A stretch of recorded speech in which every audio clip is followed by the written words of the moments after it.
parler aujourd'hui de l'écologie des poissons d'eau douce et puis également des outils de protection de ces espèces. On va commencer par une question toute simple.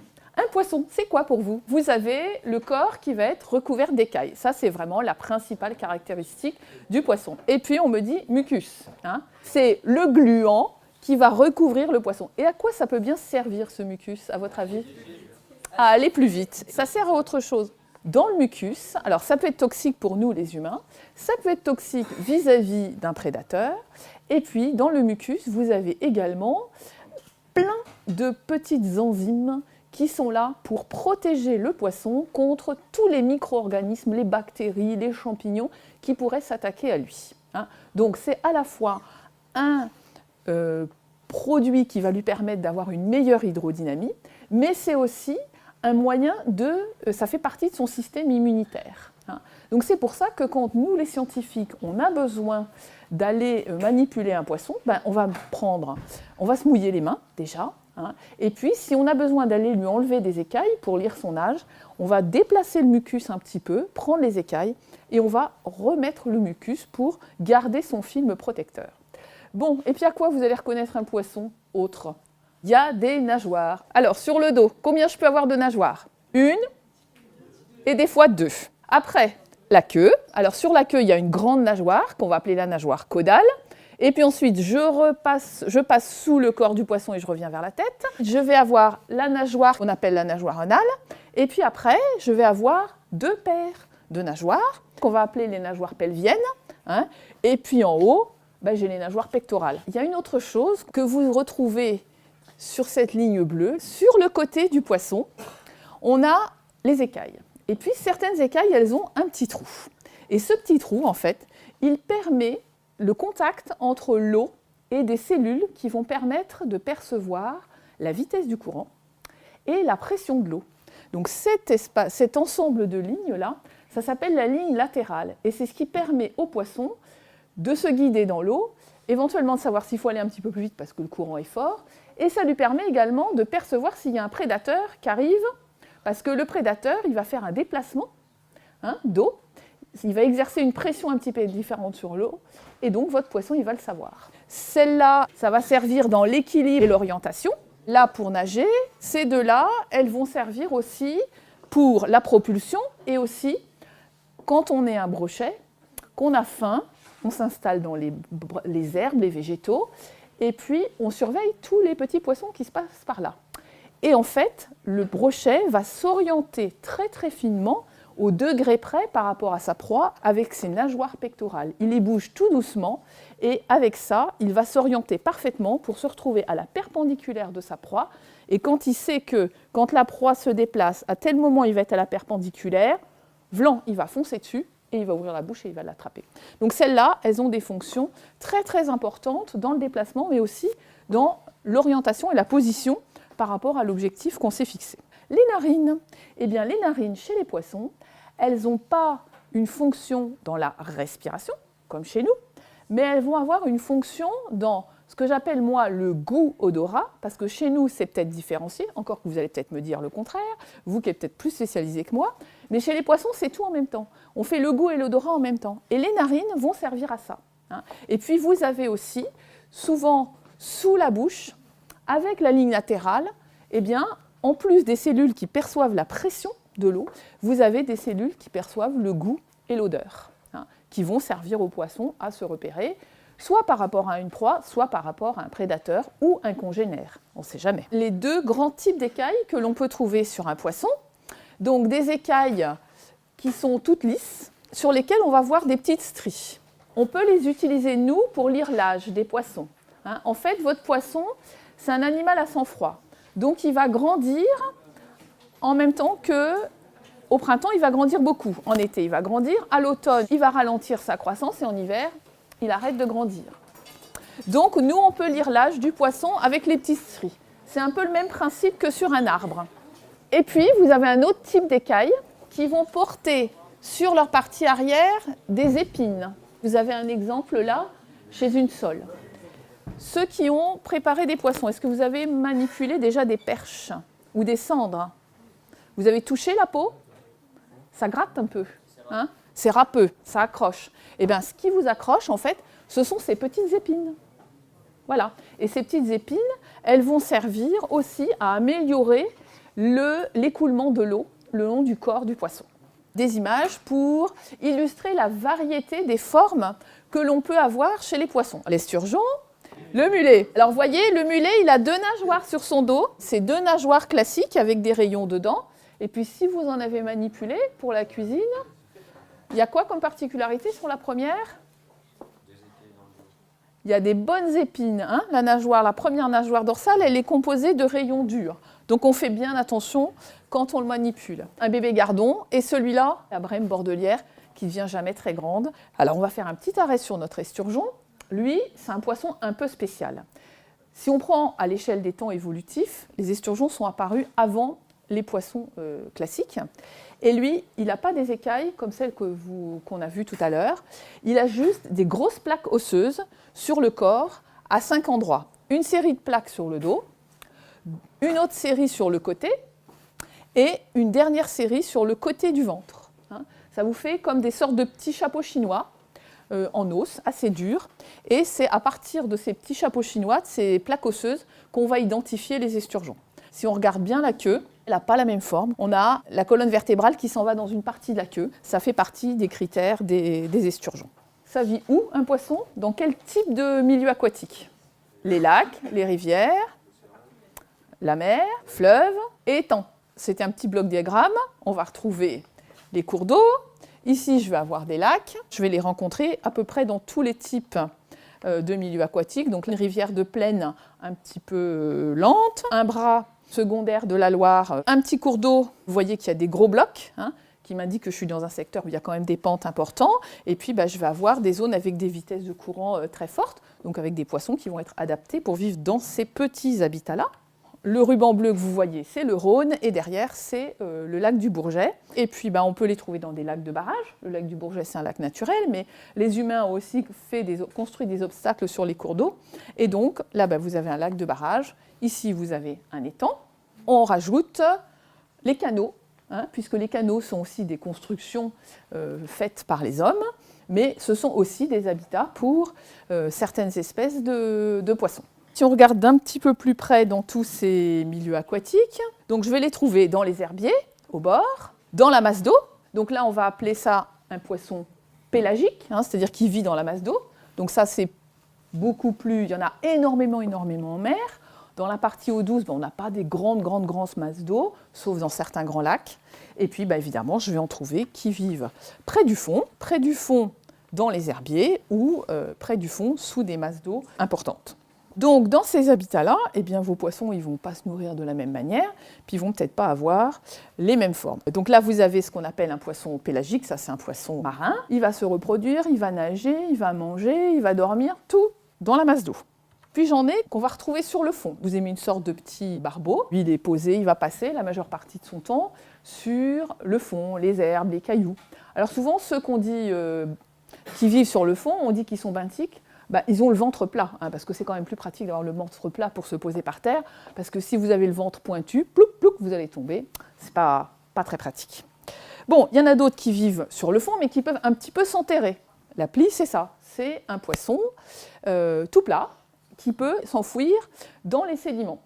Il y en a d'autres qui vont circuler à l'intérieur de la masse d'eau. C'est en fait un banc de mulets qui circule dans la Loire, un peu au-dessus des sédiments. Alors lui, dans la journée, il va se tenir plutôt dans la partie basse de la masse d'eau, et puis il va venir manger, fouiller dans les sédiments pour se nourrir. Ces poissons peuvent avoir des tailles très très variées. Je vous ai mis 2 espèces de poissons qu'on rencontre en eau douce, qui font autour de 5 cm de long. Donc vous en avez un qui, au moment de la reproduction, a des belles couleurs violettes sur le dos et puis rouge en bas. Celui-là, il s'appelle la bouvière. Et puis là, vous avez un petit, il a une grosse tache noire là sur le ventre. Celui-là, c'est un petit exotique qu'on a introduit en Europe parce que dans son pays d'origine, il consommait beaucoup de larves de moustiques. Alors, vers la fin des années 1900, on s'est dit, tiens, si on introduisait ça dans les marais, pour que ce poisson nous débarrasse d'une partie des larves de moustiques. Donc, hop, on l'a fait venir, mais manque de chance, il ne mange pas que des larves de moustiques. On a cru trouver un agent de lutte biologique contre les moustiques, mais il n'a pas rendu les services qu'on attendait de lui, mais néanmoins, il est toujours présent chez nous et il est tout petit, puisqu'il fait 5 cm de long. Quelques-uns un petit peu plus grands, le poisson-chat. Hein. Donc vous voyez, lui aussi, il a une nageoire adipeuse. Puis en dessous, je vous ai mis un petit poisson de la famille de la perche, qui s'appelle la grémille. Donc un petit peu plus grand, on double par rapport à tout à l'heure, une dizaine de centimètres. La perche, adulte, ça peut faire une trentaine de centimètres, même un petit peu plus. Je vous en ai mis un qui est de la même famille que le gardon ou la carpe, qui s'appelle le hautu. C'est pratiquement la seule espèce de poisson chez nous qui a la bouche tout en dessous. Et puis lui, qu'est-ce qu'il fait? Il broute. Il broute les micro-algues, les petits champignons microscopiques qui se développent sur les cailloux. Alors quand on est dans un cours d'eau qui a des hautus, on voit des petits rectangles clairs sur les cailloux. Ah, on se dit, tiens, il y a des hautus qui sont passés par là. Donc, on augmente en taille notre mulet et les carpes. La majeure partie des espèces que l'on a dans nos poissons d'eau douce vont être plutôt entre 30 et 50 cm de long. Après, on va passer sur des poissons d'une plus grande taille, donc des espèces qui vont être beaucoup moins fréquentes. Le brochet. Donc lui, dans les plus grands, on peut aller jusqu'à 1 mètre de long. Le saumon peut faire 1 mètre, voire un peu plus, suivant le nombre d'années qu'ils ont passé à grossir en mer. Donc notre saumon, lui, va atteindre des tailles qui font de l'ordre du mètre. Et puis après, le dernier du dernier, c'est le silure. Et le silure, on fait un saut et on passe à 2 mètres. C'est quand même un petit peu bizarre. On a quelque chose qui va aller en croissant régulièrement, puis tout d'un coup, paf, j'ai un saut énorme. Le silure, il fait le double des poissons les plus grands que l'on a dans nos cours d'eau. Ah oui, mais le silure, ça fait partie aussi des espèces exotiques. C'est une espèce qui est arrivée en Europe de l'Ouest, majoritairement à partir des années 1980. On l'a amené, nous, les humains, pour la pêche de loisirs, on l'a introduit pour de l'aquaculture, et puis il est venu aussi tout seul, comme un grand, en partant du bassin du Danube. Et puis, il a circulé en utilisant les canaux que les humains ont construits entre le Danube, un gros affluent du Rhin qui s'appelle le Main, et puis du Main, il est remonté dans le Rhin, et puis après, comme il y a plein de canaux dans le nord de l'Europe, hop, il s'est distribué dans tout l'ouest de l'Europe. Et nos poissons, on va dire d'Europe de l'Ouest, qui n'avaient pas vécu avec cette espèce-là pour la majorité des sites depuis les dernières glaciations, donc ça remonte à quelques milliers d'années, ils ne sont pas du tout adaptés à un poisson qui mange d'autres poissons de cette taille-là. Donc c'est pour ça aussi qu'on a un différentiel énorme de taille entre le silure et les autres espèces. Alors les poissons, ça passe par différents stades de vie. Les poissons pondent des œufs. De ces œufs vont sortir des petites larves, mais ces petites larves ne sont pas du tout autonomes. Elles vont sortir avec sous le ventre une grosse réserve énergétique pleine de lipides, et puis pendant quelques jours, quelques heures, ça dépend des espèces, la larve va se nourrir sur les réserves qu'elle a sous le ventre. Et puis une fois que ces réserves sont presque épuisées, elle va commencer à aller prendre de la nourriture extérieure. Donc souvent, elle va aller chercher du zooplancton, donc des tout petits animaux microscopiques. Puis au fur et à mesure qu'elle va grandir, elle va manger des petits invertébrés, des petites bêtes qu'on trouve dans les cours d'eau. Et puis si c'est un poisson qui mange d'autres poissons plus tard, il va passer à consommer des poissons. Lorsque le poisson est capable de se nourrir tout seul, qu'il n'a plus donc ces belles réserves énergétiques, on dit que c'est un juvénile. Et puis, il devient adulte lorsqu'il est en capacité de se reproduire. Donc ce que vous avez là, c'est les différentes étapes pour un saumon. La larve, elle a un petit réservoir un peu triangulaire, parce qu'il y en a d'autres qui ont des réservoirs carrément qui ressemblent à des sphères. Pourquoi triangulaire? Parce qu'il faut que votre petit réservoir vous permette de rester coincé entre les graviers dans lesquels vous êtes protégé du courant et des prédateurs. Celui-là, c'est un adulte prêt à se reproduire. Donc il n'est pas tout blanc argenté, il a pris ses couleurs de reproduction, donc il est jaune-orangé sur le ventre, il a plein de points rouges et noirs sur le dos, et puis on va reconnaître les mâles des femelles parce que les mâles vont avoir la mandibule inférieure qui va se recourber, alors que d'habitude elle n'a pas cette forme-là. Donc ça va nous permettre de savoir que notre poisson il est prêt à se reproduire, et qu'en l'occurrence, celui-là est un mâle. il existe, dans toute cette variété de poissons d'eau douce, différents types de cycles de vie. En bleu foncé, vous avez la boîte qui correspond à l'eau douce, et en bleu clair, la boîte qui correspond à la mer. Vous avez à l'intérieur de ça des phases qui correspondent à la reproduction. Donc soit j'ai des poissons qui font tout le cycle de vie en eau douce. Donc vous voyez, reproduction à gauche, l'animal va grandir toujours en eau douce, et puis une fois qu'il est mature sexuellement, hop, reproduction en eau douce. Donc là, le nom savant qu'on donne à ça, c'est des espèces qu'on dit potamodromes. Donc potamos, ça veut dire rivière en grec, donc qui fait tout son cycle de vie dans la rivière. On en a quelques-uns qui vont se reproduire en eau douce, partir en mer pour grossir. Certaines espèces vont partir au bout de 3 mois, d'autres espèces au bout de 3 ans. Toute la croissance va se faire en mer et ils vont revenir en eau douce juste pour la reproduction. Donc ceux-là, on dit qu'ils sont anadromes, ou encore, nous on dit qu'ils sont potamotoques. Toc, en fait, ça veut dire la phase de reproduction. Donc potamo, le cours d'eau, reproduction dans le cours d'eau. Et puis, il y en a qui ont une stratégie complètement inversée. La reproduction se fait en mer, l'animal vient et rentre en eau douce au stade juvénile, voire certains au stade larvaire. Il fait toute sa croissance en eau douce et il va retourner en mer pour se reproduire. Donc ceux-là, on les appelle catadromes ou encore thalassotoques. Le cas de la brème, tout en eau douce, la plupart du temps, elle va quitter le bras principal du cours d'eau et elle va aller chercher des zones avec des courants beaucoup plus lents, de l'herbe, pour aller poser ses œufs. Elle pond ses œufs, vous avez des petits qui vont grandir et lorsqu'ils ont environ 1 an, ils vont sortir des annexes du cours d'eau et pouvoir passer dans le cours d'eau principal, parce qu'ils ont acquis une taille suffisante qui leur permet de lutter contre le courant, de ne pas se faire prédater, etc. Et puis les brèmes vont grandir jusqu'à 3, 4, 5 ans. Au moment de la reproduction, elles vont rejoindre les annexes. Une fois qu'elles ont pondu, comme la majorité d'entre elles peuvent se reproduire plusieurs fois dans leur vie, elles vont quitter ces annexes et rejoindre le chenal principal pour se refaire une petite santé. Parce que la reproduction, on ne mange pas, on perd plein d'énergie à fabriquer un nid ou défendre un nid. Donc après ça, il faut refaire plein de réserves énergétiques. Le saumon, cette fois, c'est un saumon qui arrive juste de la mer. Il n'est pas du tout au moment de sa reproduction, donc il est tout blanc argenté, comme vous avez l'habitude de le voir. Le saumon, il va passer entre 1 et 2 ans en eau douce, et puis il partira simplement au bout de 1 à 2 ans pour aller grossir entre 1 et 3 ans en mer. Après l'anguille, reproduction a priori dans la mer des Sargasses. Elles suivent le Gulf Stream et puis elles rentrent lorsqu'elles arrivent sur le plateau continental, c'est-à-dire là où la profondeur est inférieure à 300 mètres, elles vont se transformer en civelles. Avant, elles ressemblent à des feuilles d'arbre et puis progressivement, elles vont s'allonger, s'amincir et devenir des bébés anguilles ou des anguilles en miniature. Elles séjournent entre 3 et 15 ans environ en eau douce et puis là, elles vont se transformer en anguilles argentées. Alors c'est une transformation assez importante pour le poisson parce que son œil va doubler de volume, il va devenir très très gros. À l'intérieur de l'œil, vous avez des pigments rétiniens qui vont se développer et qui vont permettre plus tard à l'anguille de voir clair quand elle sera dans des très grandes profondeurs océaniques.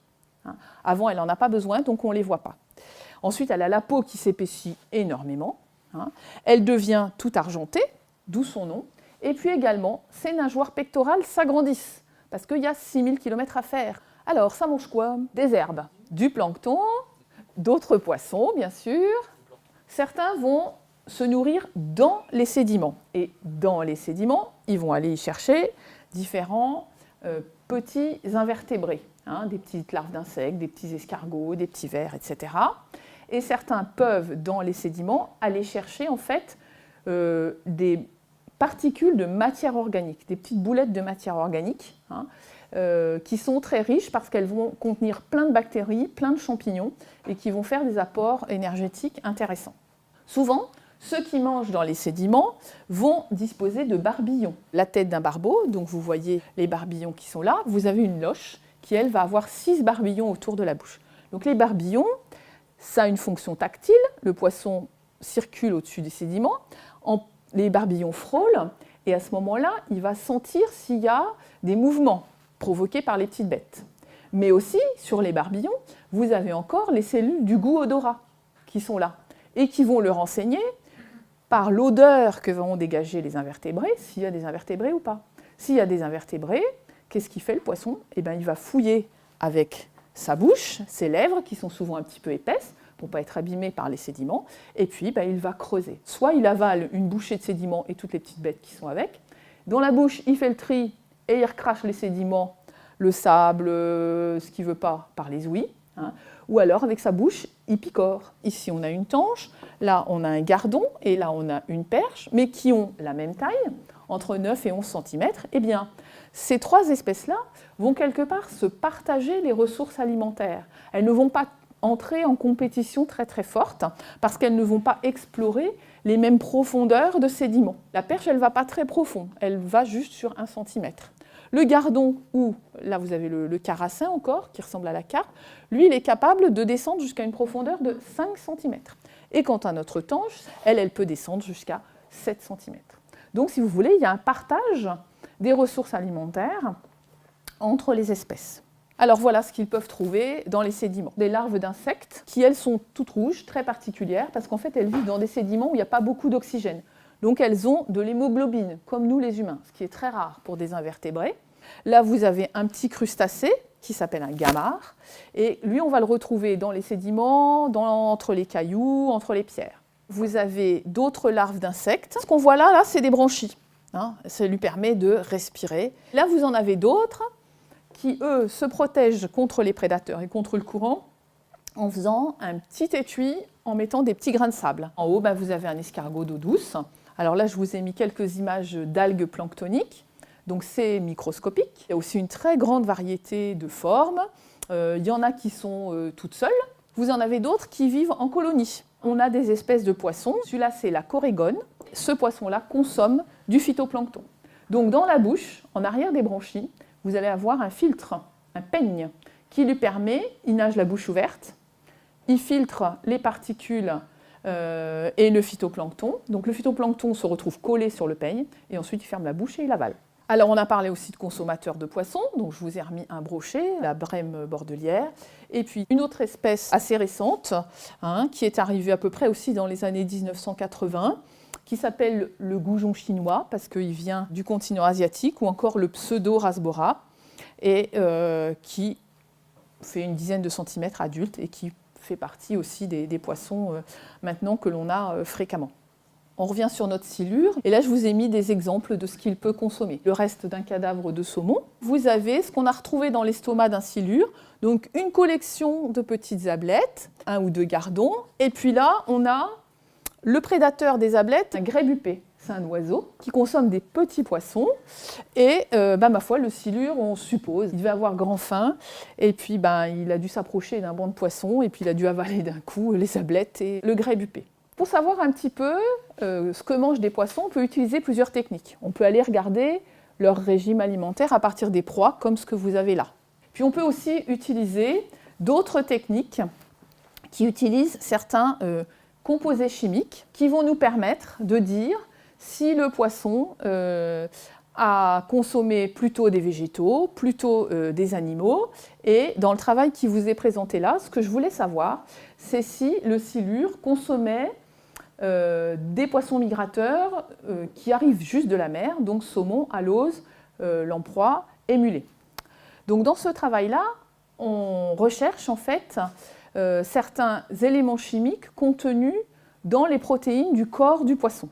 Donc là, j'ai regardé si les silures consommaient du poisson migrateur ou pas. Alors du coup, on fait un échantillonnage des proies, donc que j'ai toutes mis dans le groupe poisson d'eau douce. Après, j'ai fait un groupe particulier composé des mulets, puisque ceux-là, ils arrivent de la mer. Donc, ils n'ont pas mangé la même chose que les poissons d'eau douce. Donc on peut se dire, ils ne vont pas avoir exactement les mêmes composés chimiques dans eux. Et puis, saumon, alose et lamproie. Les silures, qui sont représentées par les petits losanges rouges, et ces silures, je les ai rangées par classe de taille. Ici, c'est les petits, qui font entre une dizaine et une quarantaine de centimètres. J'ai les plus grands, ceux qui font plus de 1,80 m. ben, on s'aperçoit que les petits silures, finalement, ils mangent des proies d'eau douce, hein, et puis plus ils grandissent, plus ils vont manger des proies qui vont se rapprocher de mes poissons migrateurs. Ça a conforté les observations qu'on a pu faire à partir des contenus stomacaux, et ceci nous montre que pendant 3 à 6 mois de l'année, les silures peuvent également consommer des poissons migrateurs. La reproduction, vous en avez qui doivent obligatoirement avoir déposé leurs œufs dans des substrats minéraux, donc des cailloux, des galets, des blocs, du sable. Sinon, la reproduction, elle, c'est un échec. Donc vous retrouvez le fameux saumon, avec ses gros œufs, la larve de saumon, et puis la femelle de saumon qui creuse son nid, parce qu'elle, elle va creuser un nid. Et puis elle va y déposer les ovules et puis que le mâle aura fertilisé. Et voyez, quand on est un petit peu loin, un nid de saumon ou un nid de truite, ça se voit très très bien. Parce que les poissons, ils ont tellement brassé le substrat qu'ils ont évacué des cailloux, ils ont retourné certains cailloux, et du coup, ça nous fait une grosse tache claire. Ça, pour les scientifiques, c'est pratique, parce que du coup, on repère très facilement la zone de reproduction. Donc, dans certains programmes de réintroduction, quand on veut faire des évaluations de la reproduction du saumon, comme on le fait sur l'Allier, qu'est-ce qu'on fait? On prend un hélicoptère, on enfile toute l'Allier et on compte. Ça permet d'une année sur l'autre de savoir comment a évolué cette reproduction. Un autre poisson qui est tout petit, qui fait 4-5 cm de long, qui s'appelle le chabot. Et là, la femelle venait de déposer ses œufs dans une petite boîte. Et le chabot, lui, c'est un des rares poissons qui va construire un nid. Alors lui, il fait un nid en pierre. Et c'est Monsieur Chabot qui garde les œufs jusqu'à ce que les petites larves soient autonomes. Il y en a qui ont absolument besoin de racines ou alors d'herbes. Notre brochet, lui, il lui faut absolument de l'herbe. Il va avoir une larve qui est adhésive, c'est-à-dire qu'elle sort de son œuf et elle a une petite papille collante et paf, elle se colle sur les végétaux avant d'être autonome. Les carpes, c'est pareil, vont se développer dans les herbes. Les œufs de carpe vont se développer dans les herbes. Donc là-haut, vous avez une petite larve de carpe. Les perches, elles peuvent faire un peu des deux. Un peu du substrat végétal, un peu du substrat minéral. Une ponte de perche, alors, si certaines espèces pondent des œufs, comme ça, libres, les œufs sont indépendants les uns des autres, eh bien la perche, elle fait des rubans. Les œufs, ils sont regroupés en rubans, et puis elle accroche ces rubans aux branches, aux herbes, aux racines. Et puis, quand on regarde dans le ruban, ça nous donne des œufs qui sont un petit peu collés les uns aux autres. Mais la perche, elle pond ses œufs en ruban, puis après, elle s'en va. Comme la majorité des poissons. Il y en a très très peu chez nous qui vont porter un soin, soit aux œufs, soit voire même jusqu'aux larves. On a l'exception, on a même des poissons qui pondent leurs œufs dans des moules. C'est celui-là, c'est la petite bouvière. Donc elle va utiliser des moules assez grandes, qui font entre 7, 8, voire une dizaine de centimètres. Au moment de la reproduction, Madame Bouvière a un grand tube rouge qui va pousser à côté de son anus. Et ce tube, en fait, elle va l'insérer dans la moule. La moule, elle a 2 siphons pour respirer, un qui aspire l'eau, l'autre qui éjecte de l'eau. Et donc, elle va rentrer son tube dans le siphon qui inspire de l'eau. Et là, elle va larguer 5-6 œufs, pas plus. Parce qu'il faut qu'après, les bébés, ils se développent et ils grandissent dans la moule. Monsieur Bouvière arrive et lui, il va se mettre au-dessus du siphon inhalant et il va larguer les spermatozoïdes. Donc comme la moule, elle aspire l'eau, hop, les spermatozoïdes ils rentrent là-dedans, la fécondation a lieu là-dedans et les larves de Bouvière vont se développer à l'intérieur de la moule. Et quand tout ce petit monde-là a éclos, c'est un peu la bagarre. Il y en a quelques-uns qui meurent parce qu'il n'y a pas assez de place pour tout le monde. Puis au bout d'un certain temps, comme il n'y a plus assez de place et plus assez à manger, eh bien les petites larves, les tout petits juvéniles vont sortir de la moule et puis, ma foi, avoir une vie autonome. Mais les moules, elles sont malines. Il y a d'autres moules qui font l'inverse, c'est-à-dire qu'elles vont utiliser les poissons pour leur reproduction. Ce sont des grosses moules qui font largement une dizaine de centimètres de long. La moule mâle va libérer ses spermatozoïdes dans l'eau. La femelle va capturer les spermatozoïdes et là aussi, la fécondation se fait à l'intérieur. Et puis, une fois que les larves de moule sont transformées, vous avez 2 petites coquilles avec un petit filament pour pouvoir nager et 2 crochets là qui vont servir à se planter. Se planter dans quoi? Eh bien, en fait, dans les branchies d'un poisson. Et dans les branchies du poisson, eh bien, la petite larve, elle s'installe, elle fait en sorte que le poisson fasse un petit tissu au-dessus, donc elle est à l'abri, protégée, et elle, qu'est-ce qu'elle fait? Elle pompe le sang qui passe dans les branchies, donc elle se nourrit. Elle passe là par un stade de parasite. Elle reste en général 1 mois et demi, éventuellement 2 mois. Et là, pendant ce temps-là, elle se transforme en bébé moule, mais microscopique. Les bébés moules percent la petite paroi, le petit tissu qui était sur les branchies, et tombent dans la rivière. Ces poissons, tous, ont subi des évolutions, hein, si on revient sur un siècle et demi en arrière, assez différentes. Dans l'ensemble, on a une diminution de la majorité des populations des poissons, et puis avec des petits nouveaux qui sont arrivés. Quand on veut protéger des espèces, on peut jouer de 2 manières. Soit on fait une protection directe, qui vise directement l'espèce que l'on veut protéger, sauvegarder, développer, etc. Soit on va travailler de manière indirecte, et là, on ne va pas jouer sur l'espèce en particulier, mais sur le milieu dans lequel elle vit, en partant du principe que si on protège le milieu ou qu'on améliore le milieu, ça bénéficiera à l'espèce, puis aux autres en même temps. Si on revient sur la protection directe, qu'est-ce que vous connaissez comme mode de protection directe des poissons? Dans le domaine des interdictions de pêche, qu'est-ce qu'on peut... On peut interdire pendant une certaine période. On peut fixer une taille minimale. Cette taille minimale, on va la calculer en regardant à partir de quelle taille le poisson s'est reproduit au moins une fois. En dessous de ça, on dit non, pas le droit de capturer et de garder le poisson, pour assurer qu'il ait au moins fait une reproduction. On va pouvoir créer des réserves de pêche, c'est-à-dire dire bon voilà, les poissons se reproduisent dans tel type de milieu, ou se retrouvent donc concentrés à tels endroits, donc je vais interdire la pêche, soit toute l'année, soit sur une période en particulier, pour réduire en fait les captures. Les arrêtés frayères, c'est une mesure réglementaire qui permet de dire, voilà, sur les zones de frayère, on ne va pas pêcher. Un autre outil qui va jouer de manière directe, c'est quand il y a des obstacles, on va construire des passes à poissons, qui vont permettre une meilleure circulation des espèces. Donc celle-là, elle est avec une configuration très particulière, un petit peu compliquée. Vous avez un très très long barrage, et puis on a installé la passe à poissons avec des différents bassins. Le poisson, il faut qu'il trouve l'entrée, et puis qu'il circule à l'intérieur pour franchir le dénivelé. Parce qu'il y a des poissons qui savent sauter, mais il y en a qui ne savent pas sauter. Quand on veut faire des passes à poissons, il faut les adapter aux espèces qui sont présentes.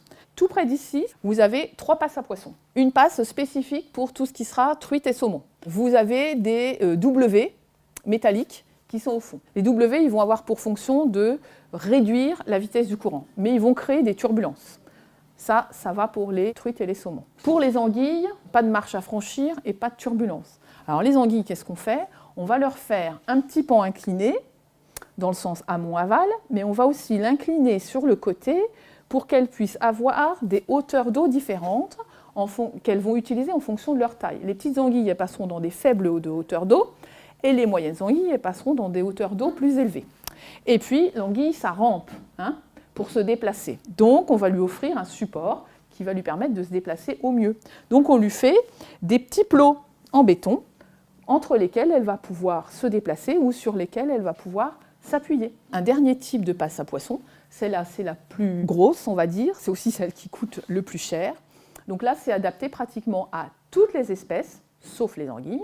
Les saumons les emprunteront, mais les aloses prendront, les ablettes s'enfileront là-dedans, les brochets aussi. Donc là, on va toujours avoir un dénivelé très doux, beaucoup plus doux qu'ici, par exemple. Et surtout, il ne faut pas de bulles d'air, de turbulences dans l'eau. Donc, on crée des dispositifs qui vont permettre de faire un écoulement plat. Donc, on va faire passer le courant sur le côté de système en U, de façon à diriger ce courant pour un écoulement bien plat. Dans les protections indirectes, vous avez une collection d'outils réglementaires qui servent aussi bien pour les poissons que pour la qualité en général des milieux aquatiques. Un des plus importants, ça va être la directive cadre sur l'eau. C'est en fait le texte européen qui permet de gérer les cours d'eau. On a aussi, dans le domaine de la protection des espèces, la directive Natura 2000. Vous avez également tous les outils de gestion des cours d'eau, 2 outils qui ciblent plus les poissons migrateurs, donc qui sont les plans de gestion des poissons migrateurs.